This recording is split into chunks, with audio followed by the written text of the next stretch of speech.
Welcome to the podcast of All Means All. In this episode, Heidrun Demo, Angeline Aow, Emma Pearson, and Bhuvan Israni will talk about leadership for inclusion. Bhuvan, what is leadership in school? So leadership is a capability that can be developed and nurtured by anyone and everyone. Leadership is a skill, is a set of behavior and attitudes which would help the school and everybody in the school to get together and feel that sense of community. And there'll be leadership is a skill which helps everybody to come together, and there are different styles, but a transformational leader or a change agent would bring about that change and diversity and bring about that inclusion in that school. Leadership, it's not just about one person, but it's about everybody can be a leader, including the learners, the facilitators, and even like all the peers and teachers. Every teacher in the classroom is a leader. So leadership as a process it can be cultivated and nurtured in that manner. Angeline, would you like to elaborate a bit? Bhuvan already started explaining who are the leaders we are talking about. Yes, that's right. So I think, Bhuvan mentioned that there are many people we would classify as educational practitioners. And so that includes everyone who has a role or a responsibility where you're going to have influence in a school. So a teacher has a lot of influence in their classroom, even teaching assistants, coordinators and heads of department really help shape and support teachers. So they have a lot of power and influence as well. There are also principals and heads of schools, obviously, who are very influential in their spaces. And so when we're thinking about everyone being a leader, we're thinking about the power that everyone has to influence the people within their spheres. So that includes also students as leaders, right? So and our main role as leaders is to support students have what they need. So we need to center them and think about what their needs are and involve them in decisions that affect them. And so when we're saying that all students are leaders, we also need to keep in mind that we're not doing this in a really performative way, and that students can contribute to decision making, and they need to develop their skills so they can do this effectively and we also need to address this misconception that when we say students are leaders, that this means that students have like executive decision making around the school and that we, lean into everything that they decide needs to happen, because I'm sure everyone would like to have a separate different lunch menu and more play recess time. However, that's not going to be the case, but they need to contribute into decisions that affect them. Thank you. And we can be leaders in many different ways. So Emma, what are guiding principles that underpin an inclusive leadership? Thank you. So guiding principles are really key to inclusive leadership, because they remind us that leadership is not just about implementing policy, but also about living inclusion. And that's part of the reason why in this chapter we've emphasized that everybody needs to see themselves as a leader. So in the chapter we've defined some guiding principles, but it's really important to emphasize that these principles should be reviewed and adjusted in the context that they're being implemented in. So some of these guiding principles, we've split them into three key areas: characteristics, beliefs and values, and leadership styles. In terms of characteristics, it's really important that leaders are caring, that they are ethical, that they are self-aware. So they're always reflecting on the values and beliefs that they're bringing to their role, and also biases and how these might impact on others. And this applies across the various leadership roles. The other thing that I think is really important for leadership in inclusion is a capability to tune into other people. So not just to kind of be self-aware, but to really tune into how other people are feeling, what their experiences are, and how they're kind of responding to what's happening to them in the environment. And then in terms of beliefs and values, we all bring our own sets of beliefs and values to the contexts where we that we operate in. But we think that it's important to cultivate specific beliefs and values for leadership for inclusion, and these include valuing dignity. So in the chapter, we've really emphasized the importance of thinking of inclusion and associating it with equity. So where children need specific allowances or resources to allow them to have equal access to education, then we need to put those in place. So respecting dignity, valuing diversity, of course. And then in terms of leadership styles, there are many leadership styles that the literature talks about. We haven't in the chapter defined a preferred leadership style because we think it should be something, a process that's decided by the leader and also in the context.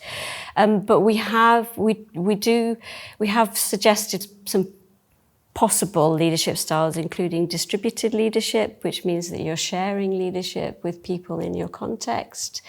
Ethical leadership, so making sure that any kind of actions that you take are in the best interests of other people. And also socially responsible leadership, which in a similar way highlight the importance of acting in ways that are really self-aware and in the best interests of other people. So after these definitions of leadership, let's move to how inclusive leaders can nurture pathways for inclusion. And the first aspect we are going to address is the one related to a shared understanding of inclusion. So Bhuvan, what exactly do we need to have a shared understanding of? So basically, the concept of inclusion is constantly evolving, and it is a concept that it is changing and evolving, and in the sense that looking at outside environment and our external factors, we need to understand and adapt the process. And it is a process where the entire inclusion would not have been there if there weren't any traditional models of segregation and the segregation never existed. But now that it did exist, unfortunately, it did exist, and now we do have inclusion and that concept. So that concept with constantly evolving, we understand how the community and the sense-making process is going forward with that. And in order to understand this concept, we are expanding that notion of inclusion and trying to incorporate the different communities, different stakeholders into this process, and making a shared understanding that it's around the people and the communities. Thank you. And if we speak of leadership for inclusion, then we speak very much also about change. So how can leaders manage and accelerate change? Yeah, I think change processes for any leader to facilitate is really complicated and complex. And as Bhuvan mentioned, if we want to make sure that many different people are involved, then they need to have opportunities to have a say in decision making. And so the distributive, transformative leadership and a non-hierarchical structure we've talked about really helps that process, because if people understand the reasons for decisions, then they're going to accept the legitimacy of them, and they're going to have more ownership and be on board.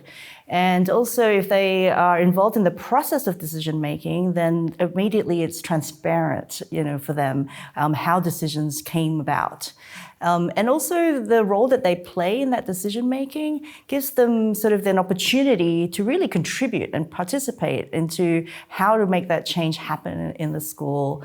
And this should involve, as many community members as is needed, so that you have more of a shared understanding that is really important. And also, I think the biggest decision that schools make for this, there are probably two great things that are very common. So one is, you need obviously a clear strategic mission and direction and your purpose, so that your mission and vision and values is shared. And in order to operationalize that, that's where your policies come in. Mm-hmm. And the policies, making work is probably the least attractive work in a school for people to have, but it's really, really crucial, because we need to have clarity before accountability. And so how one's mission is going to be operationalized through the school policies, when we're clear on this, then we can promote change in a more accelerated way. The policies really have the power to shape culture and also to sustain inclusive organizations, after perhaps leadership changes in a school or your staff changes, and so that's policies there as a point of reference to hold your community accountable for what it's set out that it wants to do. Thank you, Angeline, for leading us already into the topic of policies. So, Emma, what would you say what makes a policy inclusive?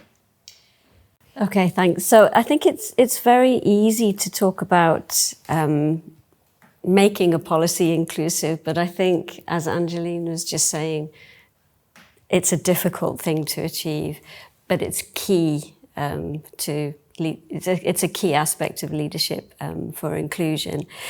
And as Angeline was just saying, policies drive inclusion.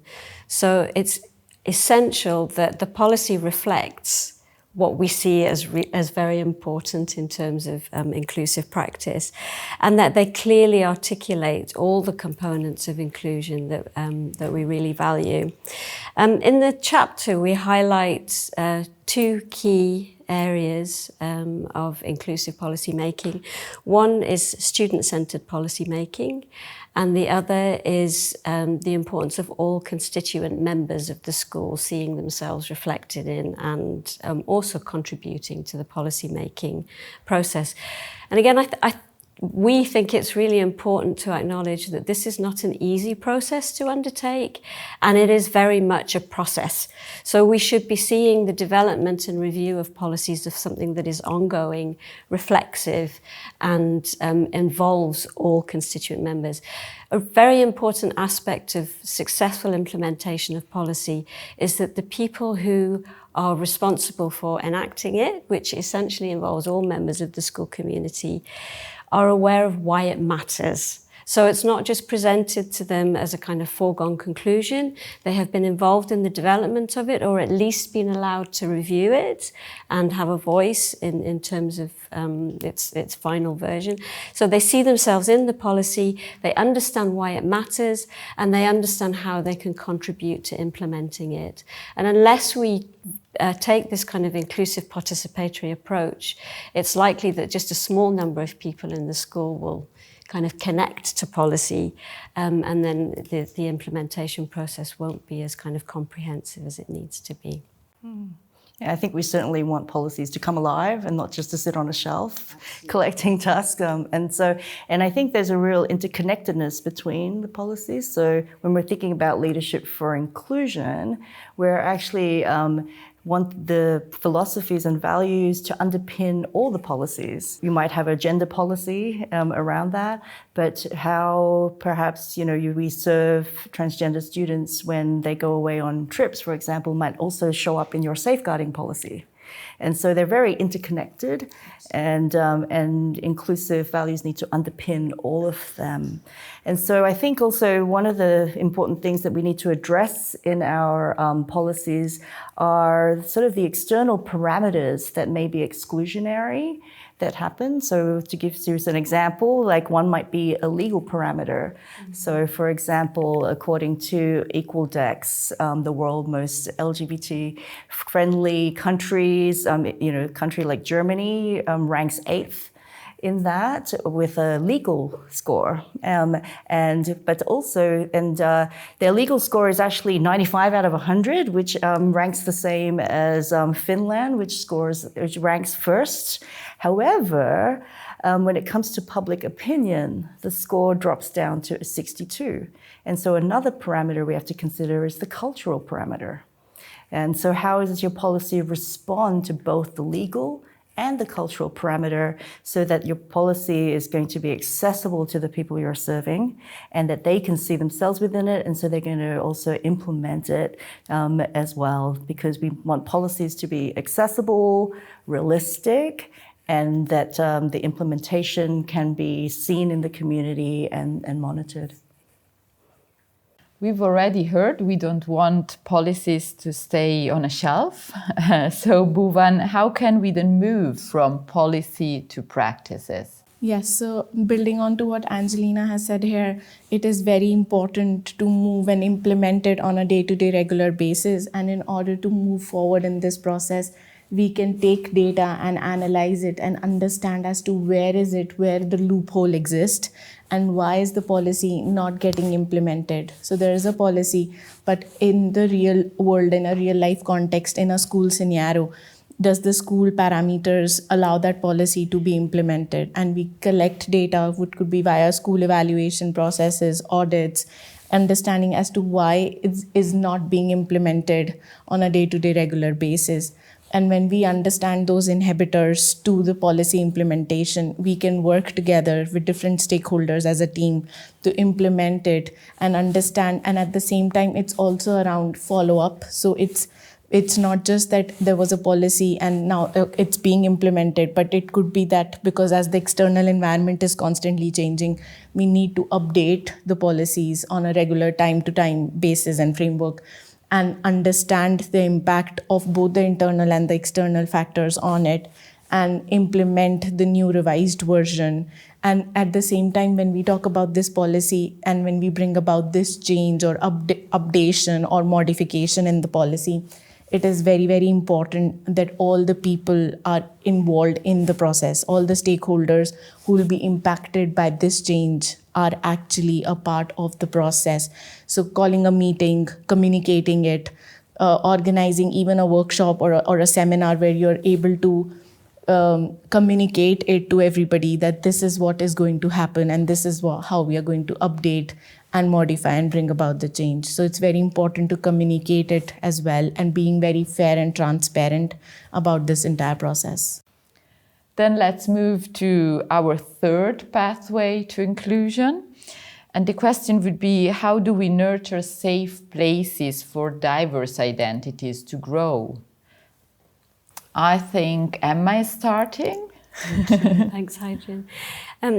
So of course, nurturing diverse identity sits right at the heart of leadership for inclusion. And the word nurturing is key, is absolutely key. We use it intentionally to highlight the importance not only of including, but also of supporting, enabling, and really valuing human diversity as something that creates a thriving, successful school community. So that word nurturing, I think, is absolutely key. In the chapter, we've talked about different ways that we can nurture diverse identities. One of these is through inclusive curriculum. So ensuring that learning and teaching on an everyday basis involves implementation of the curriculum that includes diverse identities.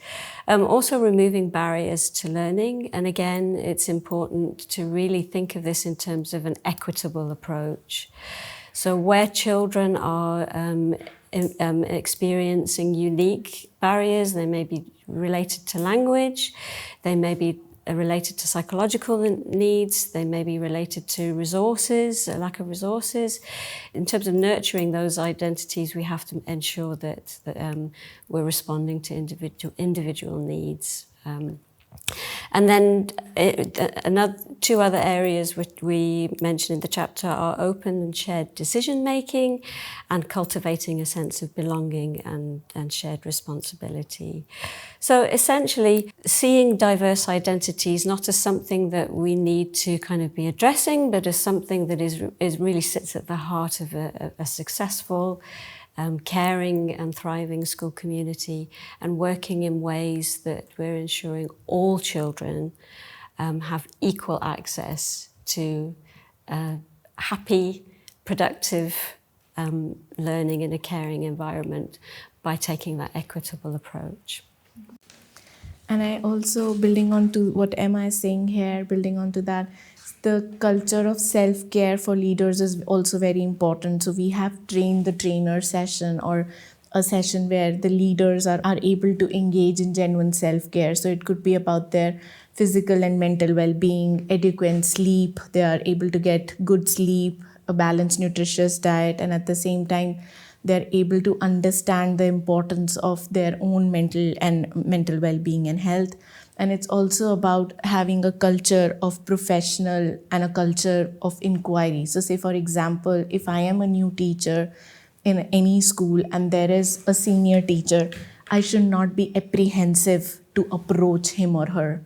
So it's about, I have a lot of doubts in my head as to how this thing operate or what is the surrounding or the environment like. So I am able to openly discuss this with my senior colleagues and with my peers, of course.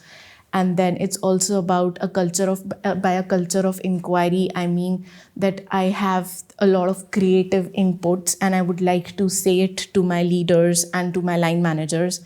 And I'm not afraid of saying it out loud that, I know you have been doing this in an X, Y, and Z manner, but why not we modify this and try it another way? So that's a culture of reflection and a culture of inquiry, whereby we are constantly engaging in an open dialogue, and we are taking each other's feedbacks and opinion. And also with respect to having well-being at the core of every decision-making process.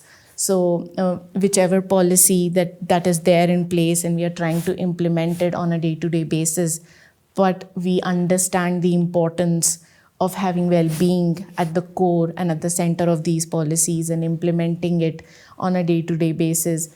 And it's underpinning every decision-making inside the school, and the decision would definitely have an impact on the communities and the societies. Yeah, I think definitely the health and well-being is extremely important, and you mentioned the mental health and well-being too. And I think when we hire for inclusion, we need to be looking for people with these skills and who are able to then have the mindsets and skill sets in order to move this forward. And hopefully with a lot of this new teacher training that's happening, that we are developing those skills from the outset, and that we're able to see more of that being represented in teachers to come and also in leaders to come. And our teaching profession, we have not always reflected the student population in terms of their demographic. And so I think we really need to make another preventative measure is to make intentional steps to diversify our human resources pool. So it's thinking about how we can be inclusive in our hiring processes and what you can do in the school to retain teachers who have intersectional identities that may not be represented in their colleagues. And also how we are allocating resources to support teams and to be successful. And an allocation of resource is, for example, professional learning and access to that. And so leaders need training, so that they have the inclusive mindsets that we need to be successful. They also need training in supporting how they facilitate having hard conversations, because this is really a thing that leaders struggle with. Like, so if you were brought up in a household where we don't talk about race or sexuality, then you're not going to have that comfort to discuss topics that may become controversial in your community, and to be able to navigate differences and to bridge across them so that your students are safe in that space. You also need to be able to manage, not only be a change management professional, but you're actually contributing to social change. And this is going to be different than, say, if you're bringing in a new initiative that is, for example, if it's educational technologies that you're bringing in. This is something, where you have to manage hardware and software and teacher training around how to implement that. But we're talking about social change and acceptance of things that have traditionally been marginalized. And so it's really touching on changing the whole faculty's identity, consciousness, as well as educators, what this means for them as a professional, how they're going to show up at school and in the classroom. And so they need to be aware too that these precious learners under our care, it's their formative years. And so we're supporting their identity development. So do you have the skill set to be culturally responsive and sustaining in your pedagogy? And do you have a humanizing approach so that all identities under your care feel safe to be able to thrive in their learning? The final question we have regards the way leaders can support inclusive partnerships. And this is also the fourth pathway for inclusion we were thinking of. I think Emma has a story about it. I do have an example. So I've done quite a bit of work with parents from diverse cultural backgrounds who have children with disabilities, talking to them about their experiences of accessing therapy, getting diagnoses. And for those parents, it can be a very overwhelming process because they are trying to connect with a huge range of different agencies in the community, in the health sector, in various different sectors. Many of them see schools as the safest place that they or the most accessible place for them to get support. So one way that schools can take a leadership role in easing the path or the lives of these parents is to connect themselves with the various sectors that are involved in supporting children with disabilities so that they can help parents to navigate systems and to understand really what the different therapeutic approaches are, how they're supporting their children. And, you know, children spend most of their time at school. Even when they're kind of accessing different therapies, the most of their lives are spent at school. And again, parents see that the schools as a kind of accessible place for them. So schools can take a leadership role in connecting with various different agencies and community entities and supporting parents in that. And building on to Emma's story, I completely agree with what she's saying. And for example, if I have students in my class who are from a lower socioeconomic strata and they are not able to get their clothes cleaned on a regular basis, and that makes them awkward to come to school the next day, that, you know, I don't have a clean sweater or I don't have clean clothes to wear to school, so I will not go tomorrow. So having and providing the laundry services to them in the school, and there are some examples of school in the UK that already is into this, but adapting it on a more global scale and providing them different services, which also includes the midday meal programs which are there. But it's also about the quality of those services as well, and that it is accessible to all the students and specifically to those who are not able to access that services in their homes because of belonging to a lower socioeconomic strata. And it's also about giving every student a level playing field and a barrier-free environment where they can holistically grow and develop and learn from each other and from their leaders. Yeah, I agree with you. What great examples. I really value how one can, and schools are these such valuable communities where we can identify how we can best serve all the students under our care. And when we can't, we need those external agencies to do that. And I think for, educational practitioners and colleagues in our school communities, not everyone has seen themselves reflected in that. So, for example, I am a Chinese Australian. I obviously have an Asian background. I have never worked for a leader who looks like me. And how do I then find community and belonging in spaces that don't reflect who I am? And so what's really helped me in the last few years was looking at an external group such as the Association of International Educators and Leaders of Color, where I've had people who have similar challenges or similar needs, where we're navigating spaces where we don't always feel like we belong, but we can share with each other our strategies and we can grow together. And another example of this is, I saw a need where globally our teaching profession is 70% women, but when it comes to senior leadership positions, the statistics sadly are the other way around.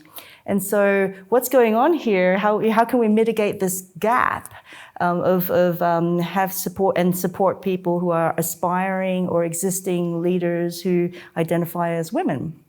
And so a community like the one I co-founded called Women Ed Germany, and there's lots of different women ed groups around the globe. We are there to help people navigate those spaces and support very specific things. And so sometimes when your communities may not have that yet, we may be looking externally for that resource so that we can find what everyone needs in order to be able to thrive and to learn. Thank you for listening to the podcast of All Means All. In the show notes, there is a link to the chapter in the open textbook. There you can find the transcript of the video and more information on the topic.